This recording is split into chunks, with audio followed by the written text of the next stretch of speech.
Welcome to AGORACOM, the Small Cap Epicenter, and AGORACOM TV, a daily, fast-paced, edgy show that brings you the best press releases out of the small cap world every morning at the open, so you can hopefully profit from them and maybe even find your next great small cap investment. Now, it's Monday, March the 17th, full news cycle today. I've got 7 press releases for you from both sides of the border, including some great financial results out of the U.S. and some resource numbers out of Canada. We're going to start off first with the financial results out of the U.S. At the very end, we'll talk a little about gold, Bear Stearns, and the Carlyle Group. But let's go first to China 3C Group. They trade on the OTC under the stock symbol CHCG. Again, if you've been a viewer of AGORACOM TV, you know we like these Chinese small cap companies. They reported both fourth quarter and full year 2007 results. For full year 2007, revenues increased 86% to $276 million.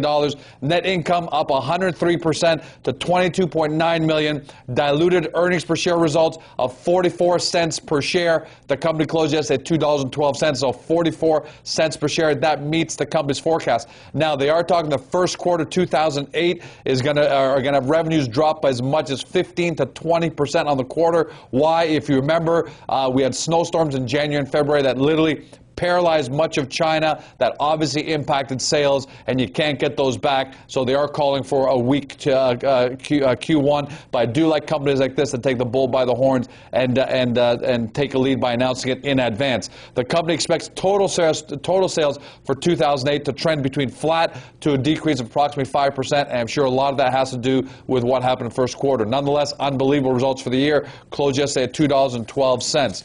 Next up, Genius Products trades on the OTC under GNPI. They also put out fourth quarter and full year 2007 results. For the quarter, net revenue $185 million, an increase of 144%. Full year net revenue $474 million, an increase of 72%.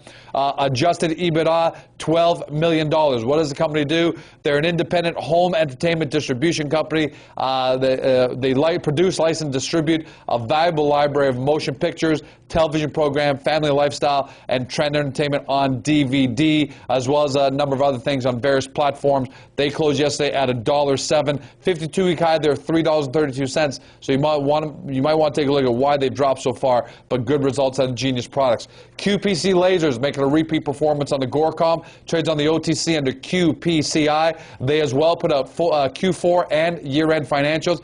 The biggest highlight, annual revenues grew 158%. Revenues are at the high end of expectations, and clearly the company says this indicates growing market demand for the company's chip-based laser technology. Here are some of the highlights. Like we said, year-end revenue up 158% to $7.9 million, 119% year-over-year revenue growth in Q4. So they're continuing that on a quarterly basis. They had a $12 million laser TV development and production order. They say the potential value of that could go to as high as $230 million. $1.75 million orders to deliver high-energy laser engine prototypes for the Naval Aviation Directed Energy Weapons. Don't mess around with this company. And gross margin were 51%. Got to talk about net loss. Net loss was $9.7 million, or 25 cents a share. However, that's an improvement over $18.7 million and 60 cents per share for the last fiscal year. So great increase there. Great way of chopping away at net losses while revenues are strongly up. Got to like that trend. They closed yesterday at 56 cents. ARI trades on the OTC under ARIS. They're reporting Q2 results. So what we're going to do is give you the first half, Q1 and Q2 consolidated. Revenues increased 17% to $8.4 million. Operating income increased 29% to $630,000. Net income up 23% to $578,000, or 8 cents per share. Good numbers there. What do they do? They're a provider of electronic parts catalogs and marketing services to dealers, distributors, and manufacturers in the manufactured equipment markets. They're right now serving 76 manufacturers and 155 distributors worldwide. Closed yesterday at $1.85. Switching over to the venture exchange, Oriental Minerals trades there under OTL. They announced an updated resource estimate. This at their Sandong tungsten moly deposit in South Korea in the inferred category.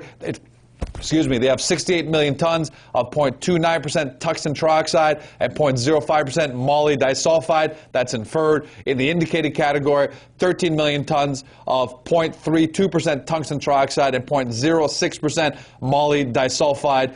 This NI 43101 is now based on 42 drill holes completed and analyzed out of an originally planned 87 drill hole program. The previous resource estimate announced in January of 2008 was based on just 27 holes, and both estimates utilized the pre-existing 780 underground drill holes completed by the former operators of the Sangdong mine. The company closed last at 65 cents. That's way off their 52-week high of $3.73 and just off their low of 57. So this may be a good entry point for Oriental Minerals.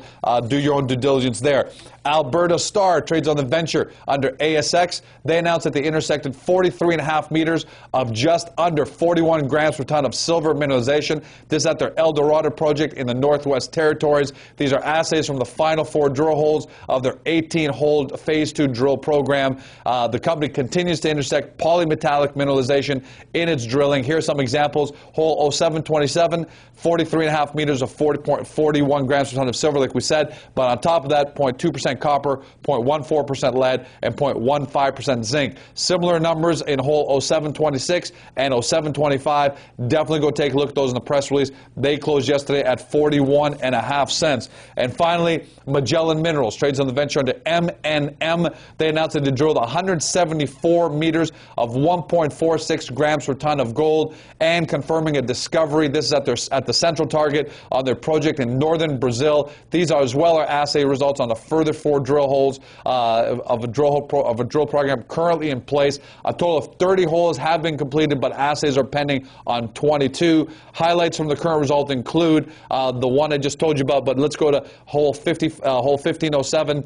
179.6 meters of 1.06 grams per ton of gold, including 5.1 meters of 14.05 grams per ton of gold. Also, hole 1607, which is one we talked about at the top of the story.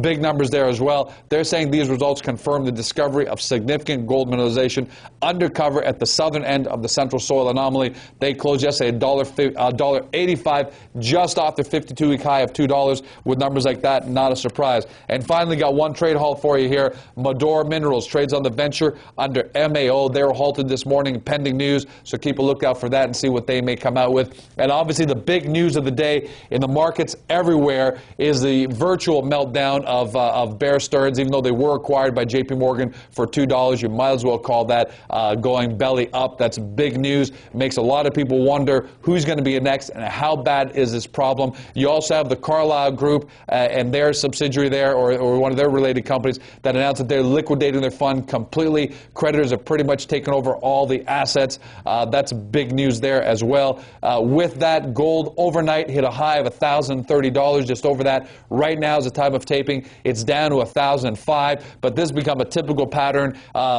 For overseas markets take gold to where it probably should be, and right when trading opens in New York, it gets hit really hard. Don't be surprised if Bill Murphy and the guys at GATA continue to be right, as well as John Embry and Eric Sprott, that the gold prices are manipulated. We see the U.S. markets hit it in the morning, and it always comes back at the end of the day. Obviously, they're trying to control that situation, but let's see where it pans out. That's a wrap for the day. As always, if you're looking for great small cap companies, don't forget about the AGORACOM marketplace. Close to 90 companies listed by industry and exchange with great summary descriptions so you can quickly find the ones that best suit your portfolio. That's a wrap. Have a great day. We'll see you tomorrow.